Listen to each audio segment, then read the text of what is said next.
아멘.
예, 기쁘고 즐거운 안식일을 맞이해서 그동안 뵙지 못했던 사랑하는 분들, 주님께서 심히 사랑하시는 주님의 귀한 자녀분들을 뵙게 돼서 반갑습니다. 멀리서 오셨는데 오늘은 마지막 교회의 파산 위기 제1부를 가지고 우리가 하나님께 영광 돌리고자 합니다. 여러분, 교회나 가정이나 파산을 당하는 사람들 꽤 많이 있습니다. 이 안덕면에 며칠 전에 사람이 자살해서 죽은 사람이 있는데 그 사람은 돈을 한 5억에서 10억 가까이 빌려줬는데 그 돈을 빌려간 사람이 돼지를 먹이는 사람이었습니다. 돼지 먹이는 사람이 그 돼지를 어떤 지정인한테 팔았어요. 팔았는데 돼지를 산 사람이 계약을 써놓고서 돈도 안 주고서 그 법적으로 파산을 시켜버렸습니다. 희생을 시켜버렸다는 얘기입니다.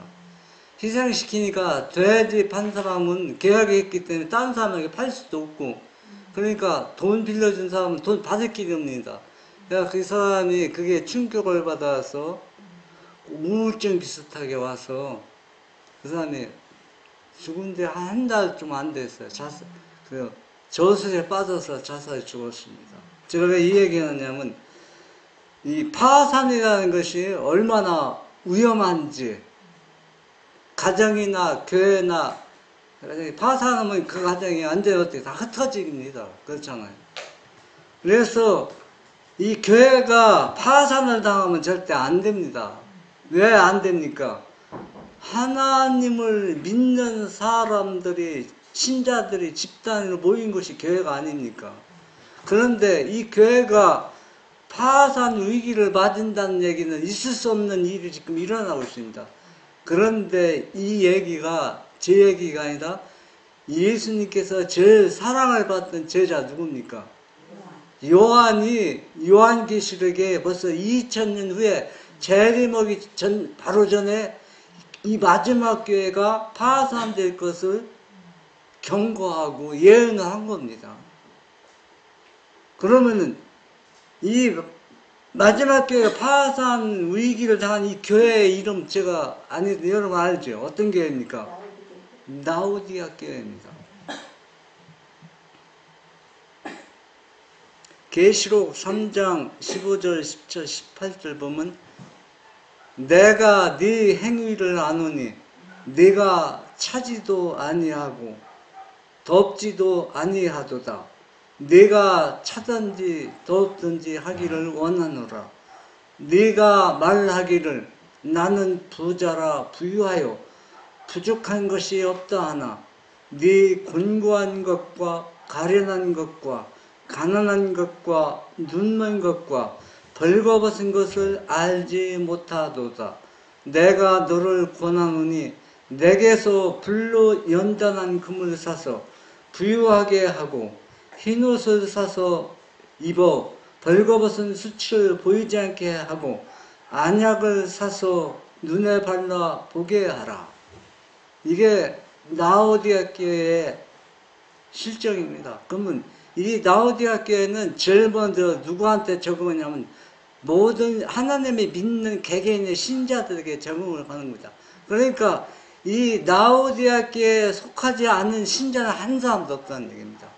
그러면 여기에서 요한이 2000년 전에 예언한 이 말씀이 누구한테 하고 있는 거예요? 나 자신에게 하고 있고 더 나아가서는 교회들에게 하고 있습니다. 그러면 마지막 교회가 지금 어느 교회입니까? 재림교회, 모든 교회, 하나님이 믿는 교회는 다 여기에 속해 있다는 얘기입니다. 여기에서 빠져나온 교회는 하나도 없어요. 그러면 이 교회가 얼마나 심각한 상태에 있습니까? 이런 심각한 상태를 진단하고 치료하는 게 바로 세천사의 기별입니다. 그럼 여러분들 세천사의 기별을 전한다고 2000년 들어봤지만은 이 얘기하면서 진짜 복음을 전한 사람 보았습니까? 누가 그렇게 여러분 교회에서 당신은 죄인입니다 회개하라 하면 그 말을 들을 사람 아무도 없어요. 교회에서는 하고 싶은 얘기도 못하는 게 지금 교회 모습입니다. 그런데 예수님과 침례 요한은 강력하게 뭐가 있어요? 독사의 자식 사이 회개하라고 했어요. 지금은 그렇게 복음을 전하는 사람이 설계나 쓸 수 있어요? 없습니다.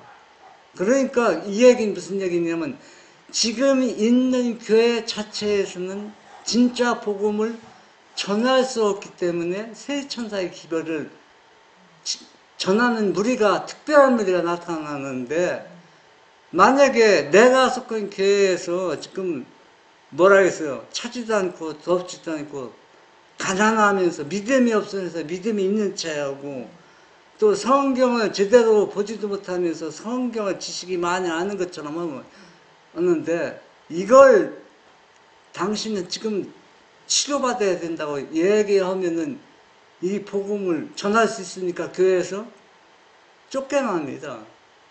당신이 내가 속한 교회에서 쫓겨날 수밖에 없어요. 예? 누가 이거 지금 편하게 예수 믿고 편하게 지금 구원받으려고 하는데 지금 이런 2000년 전이나 예수님이나 그 선지자들 했던 얘기들이 지금 이 시대에 이게 맞느냐고. 예?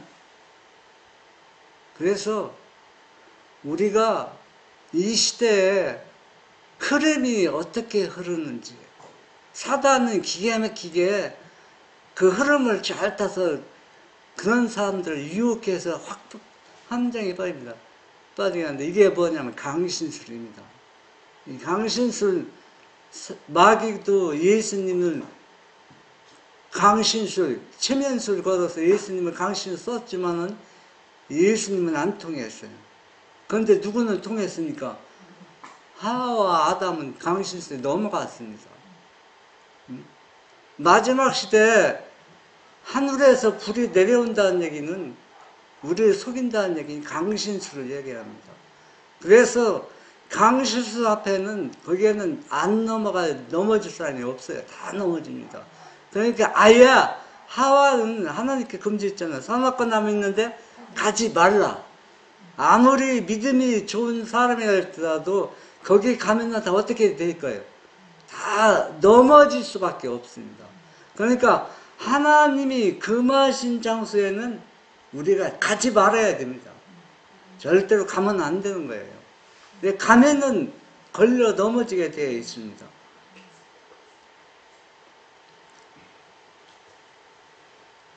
하일주석 계시록 3장 14절에서 18절. 계시록 3장을 읽어라. 차대교회 보내시는 기별에는 두 부류의 사람들이 제시되었다. 한 부류는 살았다 하는 이름을 가졌으나 죽은 자들이요, 다른 한 부류는 이기는 자가 되기 위해서 노력하고 있는 사람들이다. 계시록 3장에 있는 이 기별을 연구해보라. 남은 바 죽게 된 사람들은 누구를 말하는가? 어떻게 하다가 그들이 이렇게 되었는가?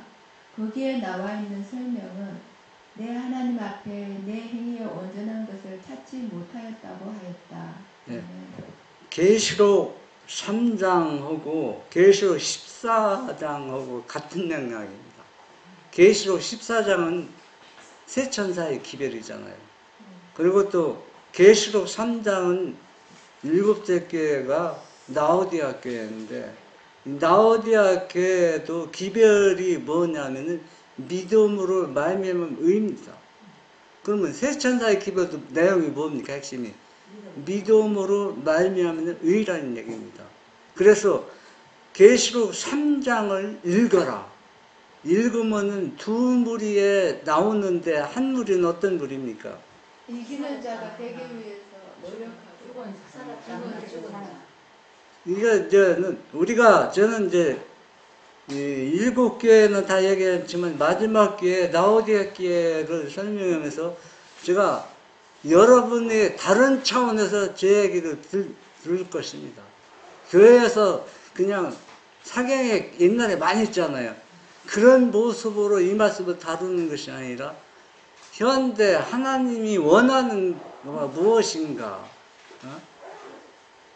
그래서 이 사대교회가 왜 갑자기 나오냐면, 사대교회는 5번째 교회입니다. 7교회 중에서. 실제 예수님이 인성을 쓰고 이 땅에 오실 때 아시아에는 7교회가 있었어요. 그 주변에 실제로.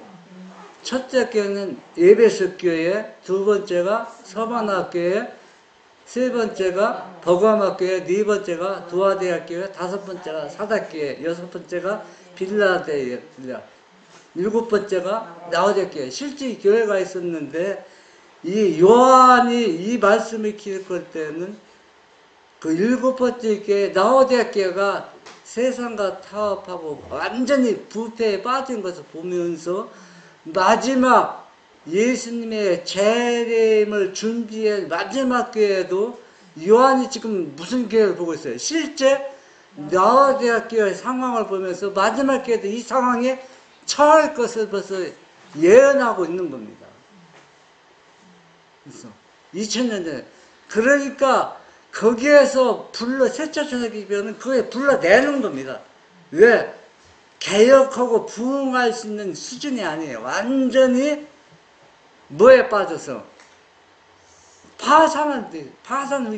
파산하는 거 이거 희생시킬 수가 없습니다.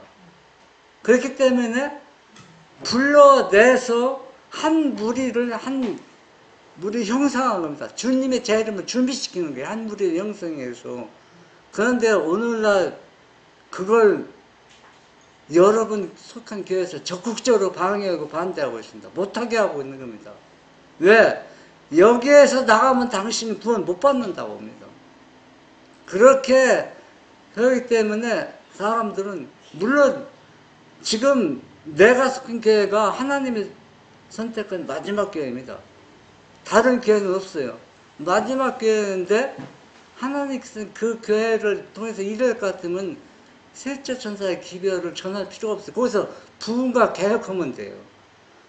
부흥과 개혁이 불가능하니까 불러내는 겁니다. 그렇잖아요. 첫째, 라오디게아 그 교회 그 마지막 7째 교회가 뜨뜻미지근하게 해가지고 이제 토하에 맺힌다고 그랬잖아요. 네. 그래갖고 그 믿음대로 살면은 근데 새해 가정한 것이 되었도다 이렇게 성경 말씀이 그렇게 되어 있는데 지금 이제 그 교회 마지막 라오디게아 교회가 그렇게 되어가고 어떤 면에서 영적으로 그렇게 되어가고 있는데 그런데 여기 오신 분들은요 개혁파 교회 나와가지고 개혁파 교회인데 개혁파 교회는 그런데 우리가 이걸 알아야 돼요. 지금 알곡과 가라지는 내가 알곡이라고는 속해 있는 무리들에서 알곡과 가라지를 구별해요. 그 쭉정이 있는 데서 알곡과 가라지 구별하는 게 아닙니다. 그러면 여러분들은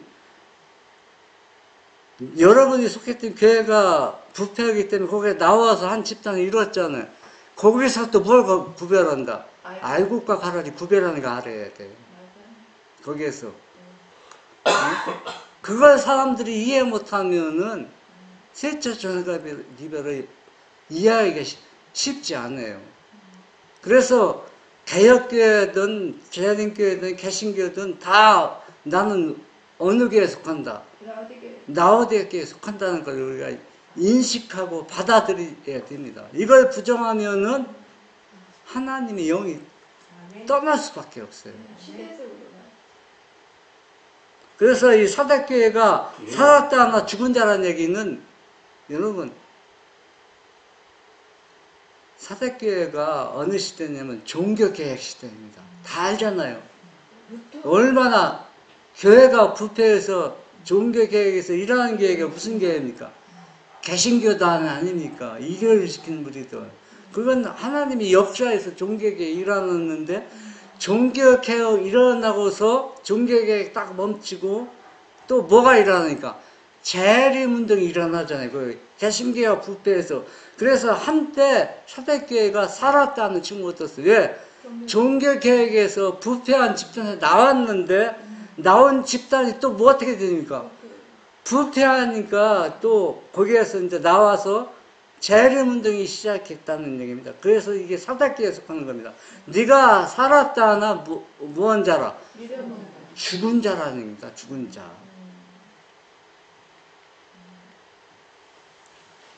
이 기별은 오늘날의 교회에 보내시는 기별이기도 하다. 우리는 계시록 3장 전체를 다 읽어보고 그것을 적용해야 한다. 라오디게아 교회에 보내는 기별은 특별히 오늘날의 하나님의 백성들에게 적용된다. 그것은 그리스도인들이라고 공언하지만 세상을 너무나 닮았기 때문에 그 차이를 거의 찾아볼 수 없는 사람들에게 보내시는 기별이다. 예. 지금 하나님을 믿는 사람이라고 하면은 여러분이 세상 사람 속에 속하면 당신 나는 하나님을 믿습니다. 딱 표가 나야 돼. 표가 안 나요. 내가 하나님을 믿는 신자이다. 그러면 뭐라면 그래 당신 하나님 믿소. 이건 무엇을 의미냐면 세상 사람과 다를 게 없다는 얘기예요. 진짜 하나님을 믿는 사람들은 세상 사람들에게 내 모습에서 누구의 형상을 하나님의 형상을 볼 수 있어야 되거든요. 예수님의 형상은 어떻습니까? 온유하고 부드럽고 겸손하고 그런 모습이 딱 세상 사람들 앞에 들어가면은 눈에 띕니까? 눈에 띄지 않습니까? 있어요. 완전히 눈에 띄어요. 근데 강인한 게 있어야 될 것 같아요. 강인한 게 있어요. 그러니까 자기 그 손에 한치도 손에 안 몰라 하면 안 되죠. 손에도 보고 이렇게 해야 되는데. 그러니까 뜨뜻미지근하다는 얘기는 세상 사람과 다를 바가 없다는 얘기예요. 똑같은 수준이라는 얘기입니다. 그리스도인을 아무리 공헌하고 헌신하고 헌금 바치고 봉사하고 아무리 해도 요한이 볼 땐 세상 사람과 별 차이를 찾을 수 없다는 얘기입니다. 이걸 누구한테 하느냐면 나 자신한테 갖고 있다는 얘기예요. 네. 그럼 우리가 찔림을 받아야 했는데 우리는 뭐 졌다는 게 뭐 엉뚱한 소리 하고 있어. 반항심이 일어나잖아요. 세상 사람들은 그래요. 그런데 예수 믿는 사람들은 그런 반항심이 일어났다면은 나는 뭐가 똑같다는 거예요. 세상 사람과 똑같은 수준이라고 말해주고 있는 것입니다. 계시록 1절에서 5절 말씀. 예수 그리스도의 계시라. 이는 하나님이 그에게 주사 반드시 속히 일어날 일들을 그 종들에게 보이시려고 그의 천사를 그 종 요한에게 보내어 알게 하신 것이다. 요한은 하나님의 말씀과 예수 그리스도의 정보 곧 자기가 본 것을 다 전언하였느니라. 이 예언의 말씀을 읽는 자와 듣는 자와 그 가운데 기록한 것을 지키는 자는 복이 있나니 때가 가까워옵니다. 요한은 아시아에 있는 7교회에 편지하노니 이제도 계시고 전에도 계셨고 장차 오실 이와 그의 보좌 앞에 있는 7명과 또 충성된 증인으로 죽은 자 가운데서 먼저 나시고 땅의 임금들의 머리가 되신 예수 그리스도로 말미암아 은혜와 평강이 너희에게 있기를 원하노라. 우리를 사랑하사 그의 피로 우리 죄에서 우리를 해방하시고 아멘. 이 사랑의 지자 요한이 그 믿음 안에서 잠자기 전에 그 현재 7개가 일어나고 있는 상황들을 보면서 마지막 라오디아 교회가 7교회의 모든 상황들과 그 단점들을 다 가지고 있어요. 뜻을 미지간 상태고 뭐 그런 것만 아니라 에베소 교회 책망받았잖아요. 네, 첫사랑을 버렸다. 첫사랑 버렸다는 믿음을 상실했다는 얘기죠. 그리고 사관학 교회는 칭찬받았어요. 책망이 없어요. 그때는 순교시대고 그 다음에 세 번째 버가마 교회에는 타협하고 정치하고 타협했어요. 정치하고 완전히 하나님을 믿는 사람인지 정치하는 사람인지 권력을 잡은 사람인지 구분 못할 정도로. 네 번째는 두아디아 교회는 너무 재산이 풍부하고 그래서 영적으로도 교만에 빠졌습니다. 그리고 5번째 사대교회는 종교개혁의 시작이지만 완전히 또 실패하고 다시 타락해버리고 빌라델피아 교회는 재림운동 시대입니다. 그렇기 때문에 책망을 안 받았어요. 마지막 라오디아 교회는 7개에 가진 모든 단점들을 다 가지고 있어요. 라오디아. 그러니까 라오디아 교회가 얼마나 심각한 상태에 있다는 것을 요한은 우리에게 말해주고 있어요. 이 상태에서 재림운동을 할 수 있습니까? 못합니다. 할 수가 없어요. 이 상태. 이 교회를 부흥과 개혁의 회개하라고 아무리 잊혀야 잊히는 사람도 없어요. 왜? 잊히면 쫓겨나니까.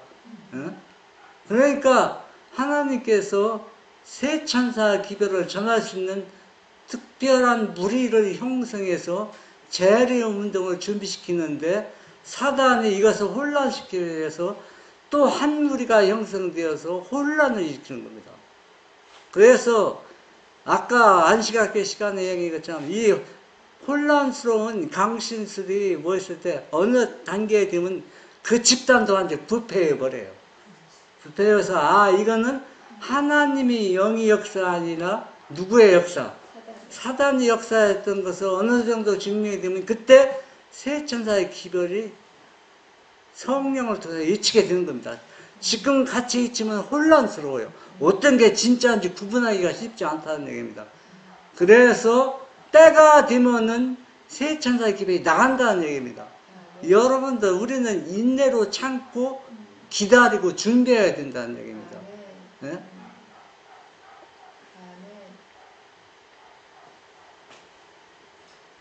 하이프서 계시록 3장 14절에서 18절 말씀. 우리의 상태가 드러나 라오디게아 교회에 보내는 기별은 한 백성으로서 우리의 상태를 드러내는 것이다. 아멘. 지금 예수님 진짜 사랑의 제자 요한은 그 요한이 보고 있는 라오디게아 상태가 심각하지만은 더 염려 쓰는 것은 재림을 준비시켜야 마지막 라오디아에 속한 교회가 더 심각성을 우리에게 말해주고 있는 겁니다. 그래서 준비하라는 겁니다. 그러면 유대인들이 예수님을 인성을 메시아를 얼마 동안 준비했습니까?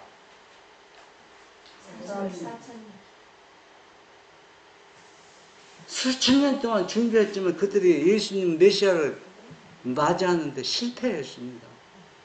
예수님 사업에 실패한 게 아니라 이스라엘 교회 자체가 실패한 겁니다. 그래서 한 무리가 형성된 게 바로 누굽니까?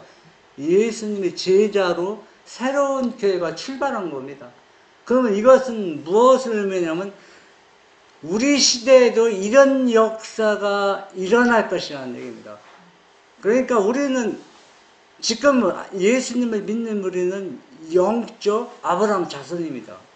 개혁교회건 재림교회건 개신교회건 다 영적 자손인데 이 무리들이 주님의 재림을 준비시키는 것이 아니라 하나님이 준비한 백성을 하나님의 율법을 준수하고 하나님의 계명을 지키는 한 무리 마지막 교회는 남은 자입니다.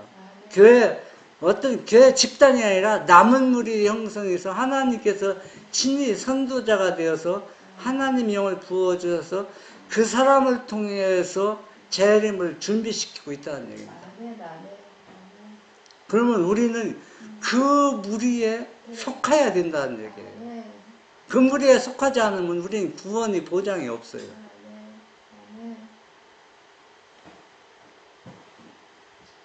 하이투스 고린도후서 5장 17절 말씀. 언어는 상속으로 물려받는 것이 아니 혈과 육으로 난 옛 본성은 하나님의 나라를 유업으로 받을 수 없다. 옛 방법들, 타고난 경향성들, 그리고 그전의 습관들은 버려야 한다. 왜냐하면 언어는 상속받는 것이 아니기 때문이다. 중생은 새로운 동기와 새로운 취미와 새로운 경향성을 갖는 데 있다. 성령으로 말미암아 새 생명으로 태어난 사람들은 신의 성품에 참여하는 자들이 되고 그들의 모든 기질과 습관에서 그들이 그리스도와 맺고 있는 관계를 증거해 보여줄 것이다. 아멘. 여러분이 재산이 있는지 없는지를 모릅니다. 그 재산이 얼마 있든 간에 자손에게 물려주는 게 지금 현 시점이잖아요. 문화인데 구원은 상속으로 물려받는 게 아니에요. 은혜로 구원받는 겁니다. 그런데 은혜로 구원받는데 이 교회에서 나가면 구원 못 받는 얘기가 있을 수 있는 일입니까? 있어서는 안 될 얘기입니까? 여러분 한번 생각해 보세요. 예? 구원이 상속으로 구원받습니까? 이 교회에 속하면 구원받고 이 교회에 속하지 않으면 구원 못 받고 그걸 너무 사람들이 쉽게 말하고 가르치고 있습니다. 은혜는 절대로 상속으로 받는 게 아닙니다. 예수님이 내 죄를 가져가서 내가 당해야 할 모든 수치와 사망과 고통을 예수님이 가져가고 구원을 주신 거저준 선물입니다. 그래서 우리는 이 선물을 공짜로 받을 수밖에 없어요. 왜? 값을 치를 재간이 없습니다. 치를 수도 없어요. 그러니까 다 모든 사람들에게 다 공짜로 은혜로 다 주시는 겁니다. 이걸 받아들이는 것이 믿음입니다. 다른 게 믿음이 아니에요. 이걸 진짜 믿고 받아들이냐. 이게 여러분께 쉽습니까, 여러분? 쉽지 않죠. 자꾸 어떤 행위가 나타나죠. 나도 모르게 어떤 의의를 행해서 어떤 착한 일을 해서 선교 사업을 해서 그래서 하나님께 인정을 받으려고 구원받은 사람은 자연적으로 기쁨으로 행위로 나타나는 건 문제가 될 거 없는데 구원받으려고 행위로 나타나는 건 심각한 문제입니다. 자기 의의가 드러나는 겁니다. 여러분 자녀가 있는데 어린아이가 있는데 여러분 내 배로 아파서 난 자녀와 입양한 자녀를 키우면 내가 아파서 난 자녀는 엄마 눈치 보려고 인정받으려고 몸부림치지 않아요. 그런데 입양한 아이는 내가 엄마한테 인정을 받으면 무엇이면 자꾸 하려고 그래요. 착한 일을. 그러면 엄마의 모습, 엄마 마음이 아파요. 난 네가 그렇게 안 해도 내가 진짜 자녀로 여기는데 얘는 진짜 엄마 딸이 아니기 때문에 아들이 아니기 때문에 무엇인가 좀 좋은 일에서 인정을 받으려고 우리가 예수 믿으면서 그렇게 예수 믿으면 예수님의 심정이 어떻습니까? 아프지. 얼마나 아프겠습니까? 어? 장로님도 저기 덕성교회에서 우리 여기서 나가면 구원이 없다 하면서 그렇게 많이 들으셨던 것 같고 재림교회가 지금 하는 얘기입니다. 네, 지금 재림교회가 마지막 교회인데 여기 간다 하니까 우리 그 가지 말고 우리하고 같이 예배 못하고 막 이야기하는 거 우리는 그 간다 하면서 영천교회? 그래 그랬는데 그런데 또 이렇게 보면은 홀로 서기에서 성공을 해야 되는데 거기서도 SD에 있으면서도 자기 나름대로 안 흔들리고 안 휩쓸려가고 뚝 서가지고 말씀대로 이렇게 살면은 되기가 되는데. 근데 홀로서기에 실패하는 이유가 있습니다. 힘들지 조금. 왜 실패하는지 아십니까? 여기 보면 고린도후서 5장 17절에 보면 그리스도인이라고 주장하는 사람들이 그의 품성과 기질의 선천적인 결함들을 그대로 가지고 있을 때 그대로 가지고 나옵니다. 부평교에서 나오면은 세속적인 것과 다를 게 없어요. 그걸 내가 부패한 집에서 나오면은 무엇인가 예수님의 의와 품성을 가지고 나오고 형성해야 되는데 그런 형성이 안 된 상태에서 나오니까 홀로서기에서 실패하고 많은 문제들이 발생하는 겁니다. 자기 자신이 무엇인가 잘못했다고 생각하지 않고 나왔다고. 나온 건 좋은 거지만 나와서 해결되는 게 아닙니다. 여기 보면 뭐라 그랬어요? 옛 성향들을 어떻게 하라고 했어요? 다 예수님께 버려야 되는데 그런 것들을 하나도 버리지 않고 같이 가지고 나오면 성악한 진리가 있습니까? 없어요.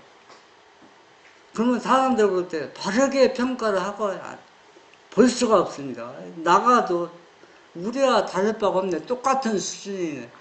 그러면 그 사람들은 무언 겁니까? 잘못 선택한 거예요. 완전히 잘못한 것이죠. 나와서 해결되는 게 아니라는 얘기입니다. 나오면은 무엇도 가지고 나와요.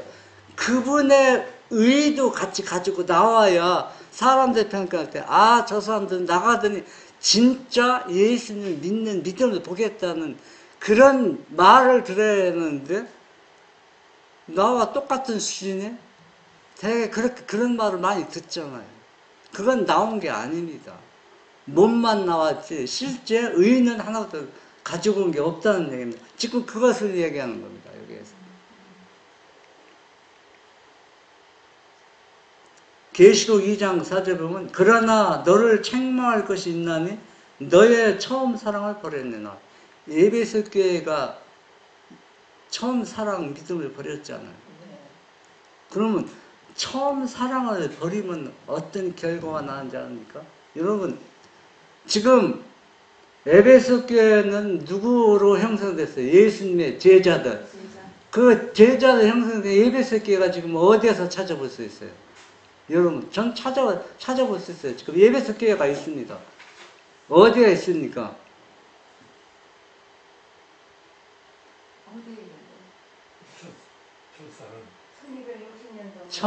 천주교회입니다, 여러분. 천주교회 교황청. 바티칸이 에베소 교회입니다. 타락한 에베소 교회입니다. 세상 권력과 손잡은 것이 여러분 대장터에 다 기록이 되어 있어. 제가 하는 얘기입니다. 네? 그러니까 초대교회가 예수님의 12 제자로 출발했잖아요. 네, 에베소 교회가.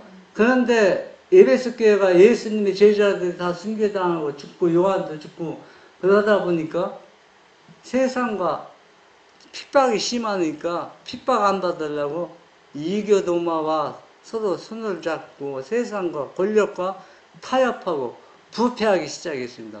부패해서 그렇게 하루에 수천 명씩 회개시키던 초대교회 에베소 교회가 로마 교황청을 세우는데 헌신주 1등 공신이 된 겁니다.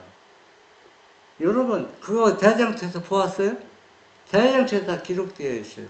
여러분 교회에서 그런 얘기 해줍니까? 절대 안 해줍니다. 그러면 에베소 교회가 이렇게 전락하고 무너졌는데 그러면 내가 속한 라오디아 교회가 안 무너진다는 보장이 있습니까? 에베소 교회처럼 그렇게 전락해 버릴 수 있다는 것은 요한은 경계해주고 있습니다. 참 얼마나 무섭습니까? 그걸 믿는 사람들이 거의 없어요. 그러나 엘렌 G 화이트 여사를 통해서 다 기록에 놓았습니다. 요한은 그런 계시를 마지막 시대에 타락하고 부패하는 걸 보았지만 당신에 속했던 요한은 얼마나 마지막까지 순교당하지 않고 예수님 복음을 전했는데 이 교회가 그렇게 될 것을 요한이 보았습니까? 요한은 못 봤어요. 왜? 요한이 죽고 한참 후에 지난 다음에 엘렌 G 화이트 여사 계시를 통해서 기록했기 때문에 요한은 전혀 상상도 하지 못할 일들이 일어나고 있는 겁니다. 그래서 우리는 이 처음 사랑, 이 초심을 버린다는 것이, 잃어버린다는 것이 신앙 모든 것을 잃어버리는 것과 똑같아요. 근데 그 첫사랑 회복하기가 어렵더라고요. 어? 처음 사랑이 뭐예요? 그럼 예수님과 열려라 연인과 처음에 받아들일 때 그 예수님 믿음이에요. 그러니까 예수님을 진짜 목숨 다해서 사랑할 수 있는 이제 열심히 있는 그 예수님 사랑 없이 하는 게 첫사랑을 부르는 아니 그 지금도 사랑은 있는데 그 처음 첫사랑만큼 그렇게 열려라 거예요. 시계 변하면은 예수님 믿는 수십 년 믿었을 때 뜨거운 감정, 뜨겁게 일어났던 경험이 있어요.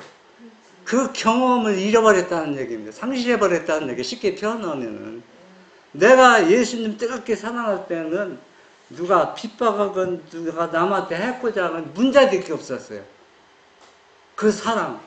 그래서 저도 그 옛날에 충청도에 있을 때 교회 가려면 그 예배 끝나고 오면 집에 오면 밤 12시에 거리가 뭐 걸어갔다 걸어와야 되니까 그래도 기쁘고 즐거웠다는 얘기입니다. 그동안 뭐 하셨어요?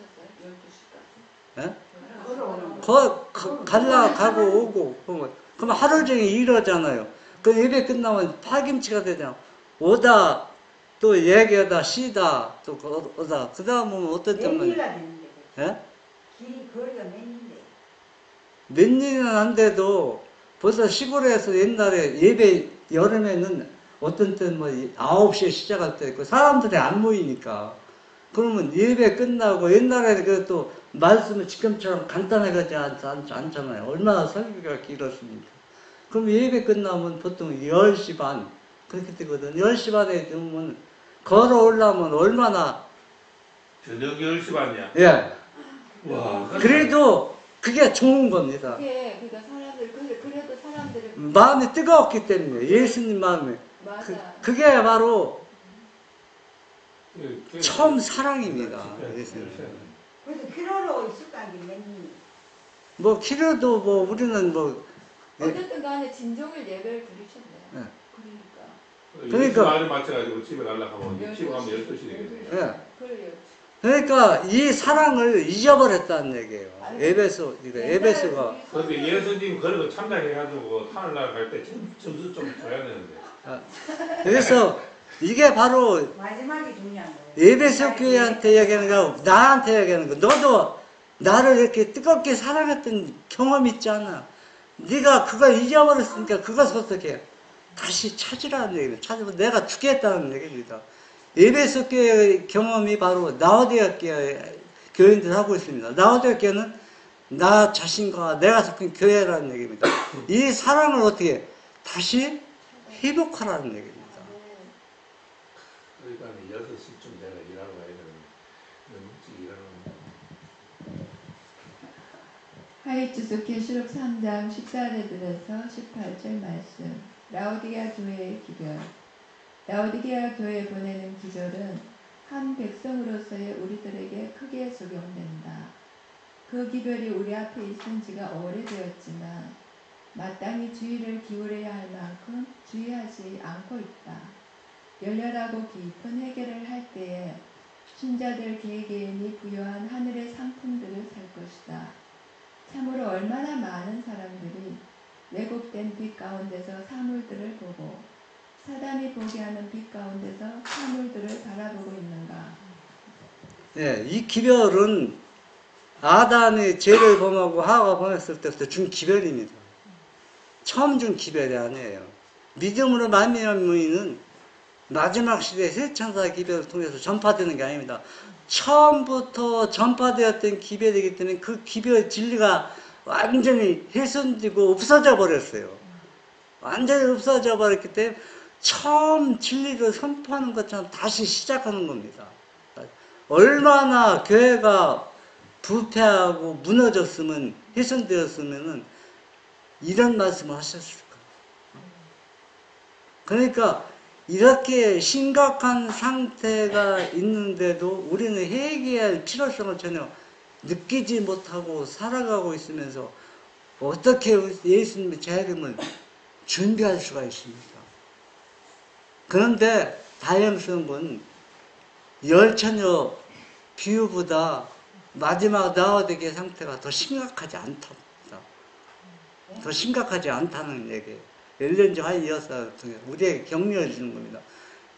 미련한 5처녀는 끝났어요.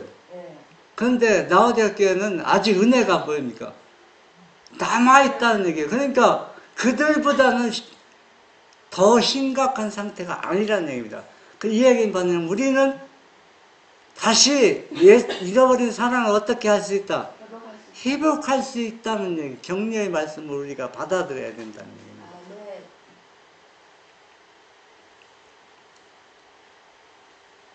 하이투스 계시록 3장 14절에서 18절 말씀. 우리가 선교 사업에 큰 열심을 나타내어 보일지 모르지만 그것이 이기심으로 말미암아 부포되어 있고 자기 냄새가 강하게 풍기기 때문에 그것은 하나님 보시기에 아무것도 아니다.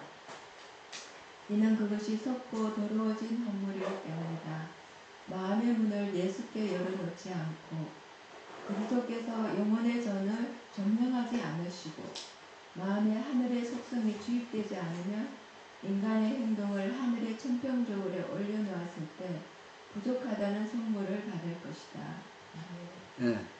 우리가 이 하나님의 말씀은 이렇게 전체적으로 훑어봐야 됩니다.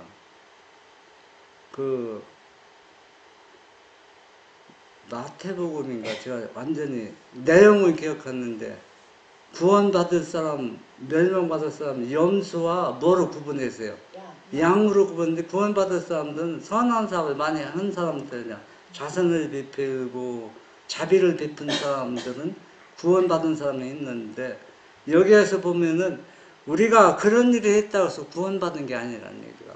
네, 냄새가 자기 이기심, 자기 영광을 받는 냄새가 너무 지독하게 나고 있다는 얘기입니다. 이런 전도나 선교 사업은 하나님께서 절대로 무한다 받지 않으신다는 얘기입니다. 얼마나 많은 사람들이 이렇게 하고 있습니까? 유대인들이 그렇게 하지 않았습니까? 하루에 뭐 금식 일주일에 몇 번 오고 또 자선 사업하고 자기 의의를 완전히 드러냈습니다. 마지막 시대에도 이런 의의가 드러나는 겁니다. 예수님 의의가 드러나는 것이 아니라 자신의 의의가 드러나서 세계 선교 사업한다고 왔다 갔다 하고 세계 가난한 사람 도와주고 그 자체가 문제되는 게 아니라 거기에는 무슨 냄새가 난다. 자기 냄새가 너무 난다는 얘기입니다. 예수님께서 그 유대인들 그 인상 오셨을 때 교회에 보면 연금 드리잖아요. 연금 드리면 예수님이 딱 보면은 줄 서갖고 연금 드리면 어떤 사람은 부자는 짱짱짱짱짱 동전 쓰니까 계속 끝이 잡고 나는데 동전 하나 넣는 사람은 부끄러워서 어떻게 해요? 너미 볼까 말까 넣고 나오잖아요. 누가 그랬어요? 가난하게 사는 혼자 사는 여인이 그렇게 되었는데 예수님 뭐라 했어요? 이 여인이 가장 많이 되었다고 칭찬했습니다. 액수가 중요한 게 아닙니다. 그 마음이 중요한 거다. 그 마음이 진짜 예수님 마음을 가지고 그 하느냐, 이기심을 가지고 하느냐, 예수님은 그걸 보신다는 얘기입니다. 그래서 모든 선교나 봉사는 이 홀로 사는 여인처럼 이기심이 없는, 자기 보면 재산은 돈은 조금 들었지만 자기 자신 전부를 드린 것처럼 우리가 그렇게 예수님을 믿고 살아야 된다는 얘기입니다.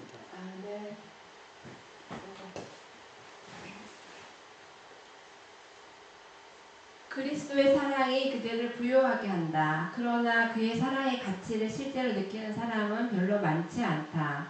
그들이 갖고 있는 정신에는 그리스도의 온유와 겸손이 부족하다는 것과 그들을 빛의 통로가 되게 할 사랑이 부족하다는 것을 깨닫는 사람은 별로 많지 않다. 진짜 내가 예수님을 사랑하는 마음이 없으면 배려하는 마음도 겸손도 나을 수가 없어요. 여러분 경험해보지 않습니까? 가정에 문제가 일어났을 때 아무리 친한 세서도 온유와 겸손이 베풀어집니까? 또 이해가 됩니까? 안 되다. 누가 나옵니까? 내 속에서 자아가 나오는 겁니다. 그래서 온유와 겸손이 부족하다. 그런데 이걸 깨닫는 사람이 있느냐? 거의 없다는 얘기입니다. 그냥 똑같은 생활을 반복해서 살아가고 있어요. 그러니까 우리가 예수님은 수십 년 믿었지만 예수님 의를 닮아가지는 못하고 있다는 얘기예요. 왜? 똑같이 반복되고 거듭날 필요성을 느끼지 않은 겁니다. 진짜 거듭난 사람은 예수님의 성품을 자연스럽게 내 몸에서 나가는 겁니다. 나가서 주위 사람들이 저 사람은 진짜 누구 믿는 사람이다. 하나님을 믿는 사람이라고 주위 사람들이 알아보는 거예요. 그러니까 나와들의 특징은 세상 사람이 보아도 하나님을 믿는 사람, 안 믿는 사람이나 예수 믿는 냄새가 하나도 안 나는 거예요. 똑같이 보이는 겁니다. 하나도 안 나면 어떡해요? 그런데 그렇게 생각하면 되는데 오히려 성경이 이 선지자가 뭐라고 했냐면 세상 사람보다 더 악하다고 혹평이 있어요. 더 악하다고. 응?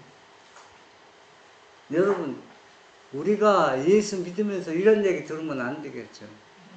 그런데 이게 구원과 예수님의 의 모든 것들은 내가 돈 주고 사는 게 아니라 거저준 선물입니다. 그런데 거저준 선물인데 성경을 기록한 선지자가 뭐라 했어요? 돈을 주고 사라겠잖아요. 여러분 그거 기억납니까? 값없이 와서 주신다고 했지만 뭐라 했어요? 돈을 주고 사라고 돼야겠어요. 그러면 값없이 주신다는 건 이해가 되는데 돈을 주고 사라는 얘기는 무엇을 의미냐면 너도 희생 좀 하라는 얘기예요. 그걸 얘기하는 겁니다. 희생 없이는 여러분 우리는 절대 믿음의 생활에서 절대 손해 보는 걸 못 보잖아요. 손해 안 보려고 하잖아요. 그런데 그거 뭐냐면은 돈을 주고 살아야 사면은 너 좀 예수님처럼 희생해라는 얘기예요. 네 몸을 지불하라는 얘기입니다. 그러면은 저 사람이 나한테 이기심을 베풀어도 내가 그 사람 미워지지 않아요. 그 사람이 더 사랑스럽게 보여서 사랑을 줄 수뿐이 없어요. 왜? 내가 누구한테 예수님처럼 나가 내 몸은 죽은 겁니다. 내 몸은 죽고 내 안에서 누가 있어요? 예수님이 살아야 되는데 나는 죽지 않고 계속 나오니까 불만과 불평, 의만 자꾸 나타나는 겁니다. 세상에 전해야 할 라오디게아 교회에 보내는 기별, 라오디게아 교인들에게 보내는 기별이 지금까지 전해져 내려왔다. 이 기별을 모두 다 취하라. 그리고 하나님의 섭리가 길을 열어주는 곳에는 어느 곳에서나 백성들에게 그 기별을 전하여야 한다. 믿음으로 받은 칭의와 그리스도의 의가 멸망에 가는 세상에 전해져야 할 기별의 주제이다. 나라는 존재는 싹 빠지고 믿음으로 말미암은 의, 그걸 통해서만 전하라는 얘기입니다. 자기 자신이 개입되면은 문제가 심각해집니다.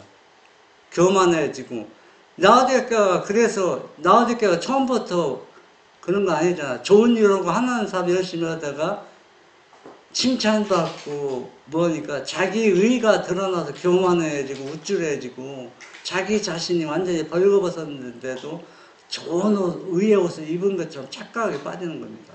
성경을 많이 보고 했는데도 성경을 왜곡하고 왜 그렇습니까?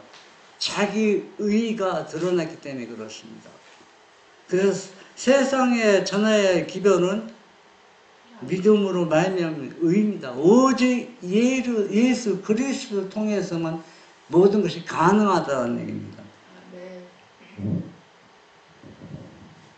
요한복음 4장 13절에서 14절 예수께서 대답하여 이르시되 이 물을 마시는 자마다 다시 목마르려니와 내가 주는 물을 마시는 자는 영원히 목마르지 아니하리니 내가 주는 물은 그 속에서 영생하도록 솟아나는 샘물이 되리라. 이건 누가 누구에게 한 얘기입니까?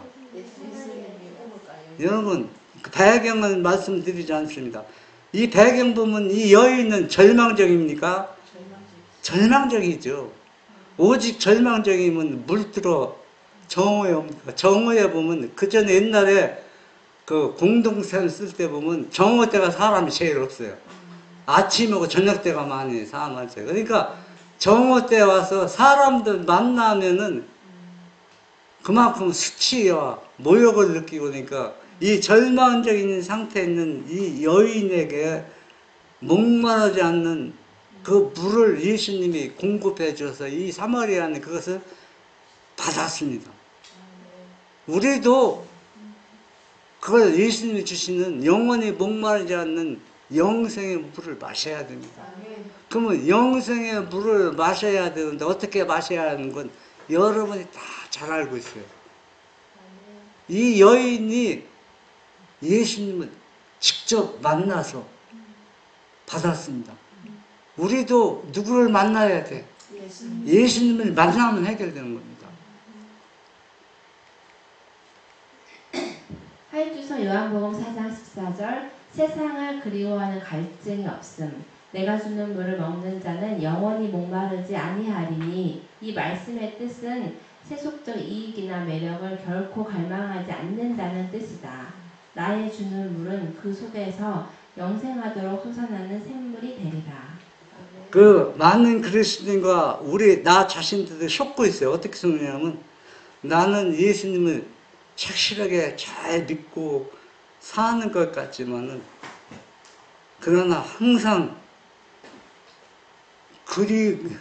갈증을 느끼고 있어요. 영적 갈증을 느끼고 부족함을 느끼고 있다는 얘기입니다. 사마리아 여인이 그런 심정이었잖아요. 예수님 만나기 전에는. 그런데 예수님을 만난 후에는 그런 갈증이 있었어요? 없었습니다. 그런데 영생을 솟아나기 위해서는 우리가 예수님을 만나야 되는데 예수님을 만날 수 있는 방법 모실 수 있는 방법은 특별한 방법이 없어요. 어떻게 하면 그분을 이 사마리아 여인처럼 예수님을 마음에 모실 수 있습니까?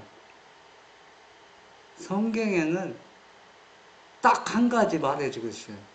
뭐라고 말하니까 내가 그냥 줄 테니까 받으라는 겁니다. 받으라. 그런데 그거 안 받아요. 어떤 사람이 교인들 이렇게 있는데 딱 1,000,000원짜리 수표를 딱 내밀면서 내가 이 수표를 줄 테니까 이거 가져가라고 하니까 아무도 안 나와. 전화 가긴 나가겠는데. 안 나와. 그런데 한 소녀가 나와. 그 다음에 진짜 주었어요. 그와 똑같은 심정입니다. 똑같은. 이게 무슨 얘기지만은 쉽지 않아요. 왜 쉽지 않느냐? 우리 마음에 죄가 있는 상태에서는 절대로 예수님을 모실 수가 없어요. 죄가 없어야 됩니다. 예수님 만나려면. 그러면 예수님이 뭐라 했어요? 네 죄를 내가 어떻게 했다? 다 가져가고 용서해 줬다. 이걸 믿음으로 받아들여야 되는데 이게 믿음으로 안 받아들이는 겁니다. 이게 거저진 은혜의 선물입니다. 이걸 믿지 않는 거예요. 예수님을 수십 년 믿어도 안 믿습니다. 이게 왜 안 믿느냐? 그분을 신뢰하지 못하고 있어요. 신뢰성이 없기 때문에 그렇습니다. 아니면 제가 그대로 있으니까 안 믿는 게 아닐까? 안 믿어지는 거지. 그래서 우리가 안 믿는 게 아니라 안 믿어지는 거지. 그러니까 믿음도 선물이지. 저절로 믿어지는 게 아니야. 은별이 참 믿음 좋대. 은별이도 2살 때는 위에서 높은 데서 뛰어내려. 할아버지 받을게 부쩍 뛰어내려. 지금 위에서 뛰어내려 오면 안 뛰는. 왜? 할아버지가 힘이 약해서 나를 받지 못할까. 못 믿지 할아버지 아까. 예, 그러니까 어렸을 때는 단순하게 할아버지가 당연히 못 받으시죠. 그러니까 믿음도 똑같아요. 뛰어내리면 할아버지 풀썩 치죠. 그러니까 이 믿음이 쉬운 것 같으면서도 참 애물단지입니다. 왜? 내 생각을 다 집중해서. 그런데 이런 걸 다 없애버리고 예수님 말씀을 액면 그대로 받아들여야 되는데 내가 아는 지식이 너무 많아요. 성경도 그렇고. 그래서 요리조리 따지다 보면은 믿음으로 그거 받기가 쉽지 않습니다. 그러니까 장관님 신앙은 이렇게 나이 먹고 세월이 갈수록 어린애 같아요. 그렇지 않으면 못 가합니다.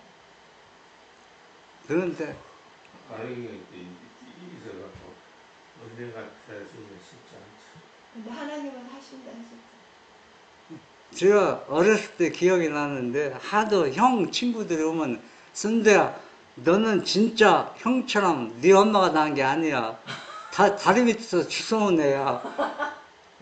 계속 놀리니까 나중에는 생각이 엄마가 나한테 서운하게 했던 것만 자꾸 생각나는 거예요. 그래서 나는 진짜 주워온 아들인가 보다. 어떤 때 형은 맛있는 것도 해주는데 나는 안 해주는 것처럼 자꾸 왜곡 생각이 드는 겁니다. 그래서 내가 엄마한테 물어봤어요. 엄마, 나 진짜 엄마가 난 아들이야. 그러니까 엄마가 얼마나 놀라니까. 그러면서 막 안으면서 내가 나는 아들이야. 믿음도 똑같아요. 우리가. 예, 단순하게 어린아이들은 단순하잖아요. 이것저것 생각하지 않아요. 어떤 주의에 이렇게 휩쓸지 않습니다. 그래서 예수님이 마지막 시대에 믿음을 보겠느냐 했습니다.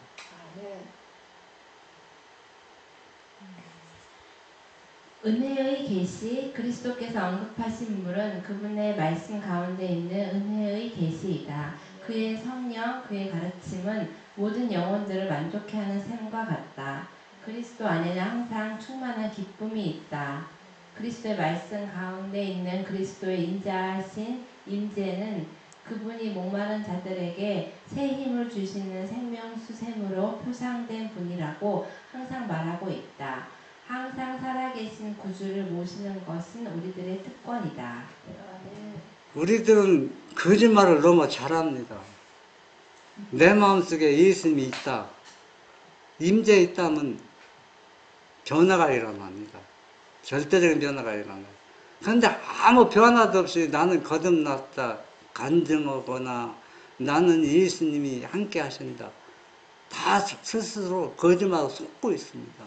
예수님이 내 마음에 임재했다면 변화가 일어나게 되어 있어요. 어떻게 변화되는지. 그런 변화 없이 예수님이 임재했다는 얘기는 자기 자신이 완전히 속고 있다는 얘기입니다. 이 마지막 시대에 그렇게 속는 사람들이 많다는 얘기입니다. 그는 우리 내부에 심겨진 영적 능력의 근원이시다.